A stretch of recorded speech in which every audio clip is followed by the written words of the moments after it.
नमस्कार, आदाब। आप देख रहे हैं न्यूज 18 का डिजिटल प्लेटफॉर्म और मैं हूं इकबाल हुसैन।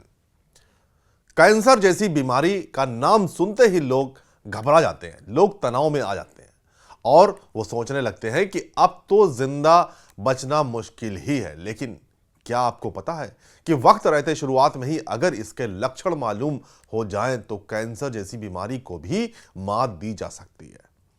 पर उसके लिए आपको जागरूक रहने की जरूरत है। तो आज हम समझेंगे कि कैंसर के शुरुआती संकेतों को कैसे मालूम किया जा सकता है। यानी शुरुआत हमें अगर मालूम हो जाए कि हमारे अंदर किस तरह की चीज़ें डेवलप हो रही हैं और इसकी जांच के बाद अगर आपको ये रिजल्ट मालूम हो जाता है कि आपको प्रॉब्लम्स है या नहीं, कैंसर जैसी बीमारी के लक्षण हैं या नहीं, तो इसका इलाज संभव है। कैंसर के शुरुआती लक्षण पहले से पहचानना आज के समय में बहुत ज़रूरी हो गया है, खासकर इसलिए क्योंकि भारत में हर साल लाखों नए केस सामने आते हैं। लेकिन अच्छी बात यह है कि अगर कैंसर को शुरुआती स्टेज में पकड़ लिया जाए तो इसका इलाज काफी हद तक संभव होता है और मरीज पूरी तरह ठीक भी हो सकते हैं। समस्या यह है कि शुरुआत में कैंसर अक्सर बिना किसी दर्द या बड़े लक्षण के धीरे धीरे विकसित होता है, इसलिए लोग छोटे छोटे बदलावों को नजरअंदाज कर देते हैं। यही सबसे बड़ी गलती होती है, जबकि हमारा शरीर कई बार पहले से संकेत देता है, वार्निंग देता है, जिन्हें वार्निंग साइन कहा जाता है। और इन्हें समझने के लिए अमेरिकन कैंसर सोसाइटी ने कॉशन नाम का एक आसान तरीका बताया, जिसमें 7 मुख्य संकेत शामिल है, जैसे कि मल या पेशाब की आदतों में बदलाव, शरीर पर कोई ऐसा घाव जो 2 से 3 हफ्ते में ठीक ना हो, असामान्य ब्लीडिंग या डिस्चार्ज, शरीर में कहीं गांठ या मोटापन महसूस होना, लगातार अपच या निगलने में परेशानी, तिल या मस्से के आकार या रंग में बदलाव और लंबे समय तक रहने वाली खांसी या आवाज में भारीपन। इसके अलावा बिना कारण वजन में कम होना, लगातार थकान, रात में पसीना या बुखार आना और शरीर के लिम्फ नोड्स में सूजन जैसे लक्षण भी नजरअंदाज नहीं करने चाहिए। हालांकि ये सभी लक्षण हमेशा कैंसर का संकेत नहीं होते हैं, कई बार ये अन्य बीमारियों की वजह से भी हो सकते हैं। लेकिन अगर ये 3 हफ्ते से ज्यादा बने रहें तो डॉक्टर से जांच कराना जरूरी हो जाता है। कैंसर के बारे में एक इम्पॉर्टेंट चीज जो हम सबको जाननी चाहिए कि कई बार कैंसर अर्ली स्टेज में कोई भी सिम्टम प्रोड्यूस नहीं करते, बट अगर कोई सिम्टम आपको परसिस्ट कर रहा है जो 3-4 हफ्ते से ज्यादा रह रहा है और अनयूजुअल एक सिम्टम है, जैसे अनयूजुअल वेट लॉस हो रहा है, 5 किलो से ज्यादा वजन कम हो गया बिना किसी वजह के, या किसी को बिना वजह के खून आ रहा है कहीं से भी बॉडी में और वो परसिस्ट कर रहा है, या बॉडी में किसी भी जगह लंप है, गिल्टी है, छाती में, गले में, कहीं भी, और वो परसिस्ट कर रही है, इस तरह के अनयूजुअल सिम्टम्स अगर किसी को आते हैं, जैसे खांसी हो रही है और वो ठीक ही नहीं हो रही है, या खांसी के साथ ब्लड आ रहा है, तो ये कैंसर के अलामात हो सकते हैं। कैंसर के अलामात अर्ली पकड़ना बहुत जरूरी है ताकि कैंसर का इलाज जो है बेहतर तरीके से हो। कैंसर को अर्ली डिटेक्ट करने का, डायग्नोज करने के लिए काफी सारे टेस्ट्स हैं, कई सारे ब्लड टेस्ट हैं, कई स्कैन्स हैं। जैसे मर्दों में प्रोस्टेट का कैंसर डिटेक्ट करने के लिए एक टेस्ट होता है PSA, प्रोस्टेट स्पेसिफिक एंटीजन। इसी तरह औरतों में सर्वाइकल कैंसर डायग्नोज करने के लिए पैप सीमियर, या अगर ब्रेस्ट का कैंसर हो उसके लिए मैमोग्राफी, या चेस्ट का कैंसर एक्सरे या CT स्कैन पे पता किया जा सकता है। इन सब टेस्ट को यूजुअली उन अशखास में करते हैं जहां पे या तो रिस्क बहुत ज्यादा हो, या after a certain age as a screening tool भी यूज कर सकते हैं। भारत में सबसे आम कैंसर में स्तन कैंसर, मुंह का कैंसर, गर्भाशय, ग्रीवा कैंसर, फेफड़े का कैंसर और कोलोरेक्टल कैंसर शामिल है, जिनके शुरुआती लक्षण अलग अलग हो सकते हैं, जैसे कि स्तन कैंसर में बिना दर्द की गांठ, निप्पल से डिस्चार्ज या त्वचा में बदलाव, मुंह के कैंसर में सफेद या लाल पैच, ना भरने वाला घाव या निगलने में परेशानी, गर्भाशय ग्रीवा कैंसर में अनियमित ब्लीडिंग या बदबूदार डिस्चार्ज, फेफड़े के कैंसर में लंबे समय तक खांसी, सांस फूलना या खून वाली खांसी और कोलोरेक्टल कैंसर में मल में खून, पेट दर्द या कब्ज और दस्त का बार बार बदलना शामिल है। इन सभी को समय रहते पहचानना बेहद जरूरी है, लेकिन सिर्फ लक्षणों का इंतजार करना सही तरीका नहीं है। इसलिए स्क्रीनिंग टेस्ट बहुत जरूरी है बहुत महत्वपूर्ण भूमिका निभाते हैं। स्क्रीनिंग का मतलब है कि जब आप स्वस्थ महसूस कर रहे हों तब भी जांच कराना, ताकि बीमारी को शुरुआती अवस्था में पकड़ा जा सके।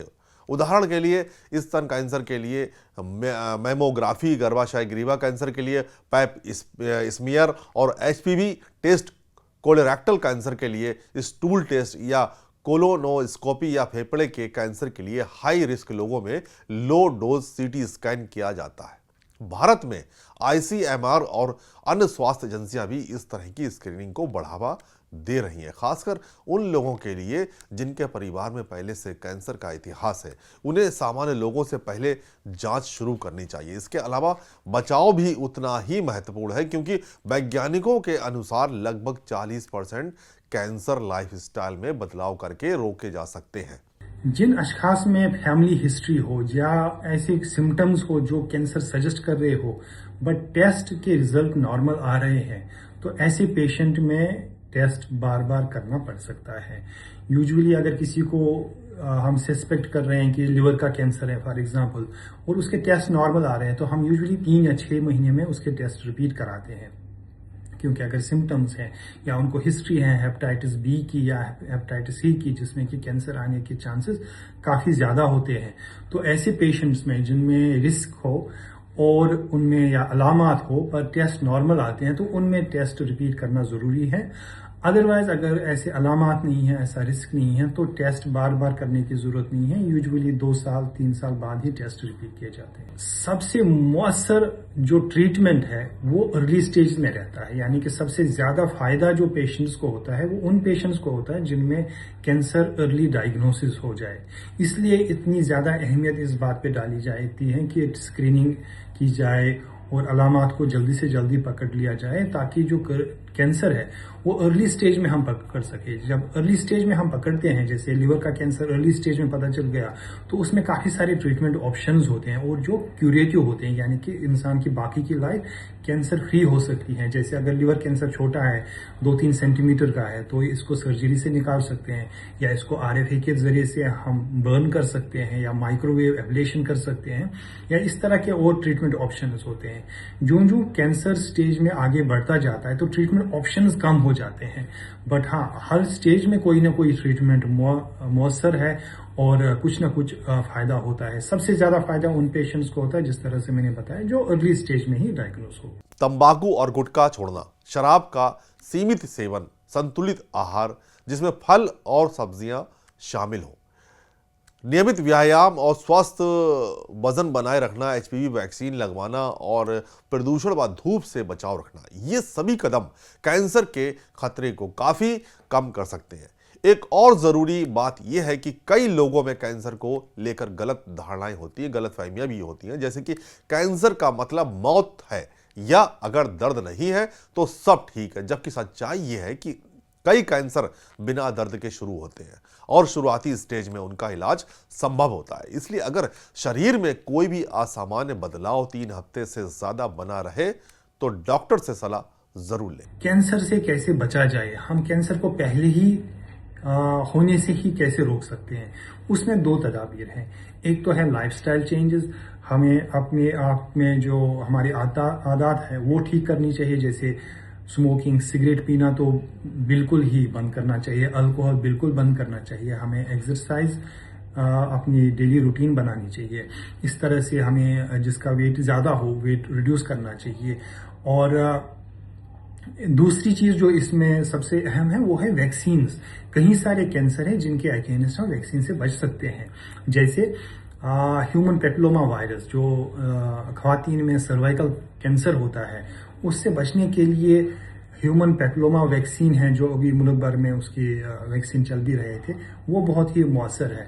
इसी तरह हेपेटाइटिस बी के लिए वैक्सीन है, अगर वो किसी ने लगाया तो उसमें हेपेटाइटिस बी नहीं होगा। और हेपेटाइटिस बी से जो कैंसर होता है, हेपेटोसेलुलर कार्सिनोमा जिसको बोलते हैं, तो वो उससे बचा जा सकता है।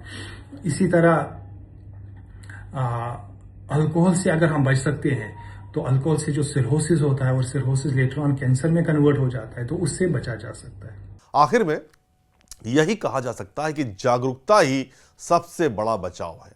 अगर हम अपने शरीर के संकेतों को समय पर पहचान लें, समय पर स्क्रीनिंग करवाएं और स्वस्थ जीवन शैली अपनाएं तो कैंसर को शुरुआती अवस्था में पकड़ा जा सकता है और इसका सफल इलाज संभव है। इसलिए घबराने के बजाय सतर्क रहें, जानकारी रखें और समय पर कदम उठाएं और स्वास्थ्य से संबंधित अधिक जानकारी के लिए जुड़े रहें हमारे साथ। जय हिंद।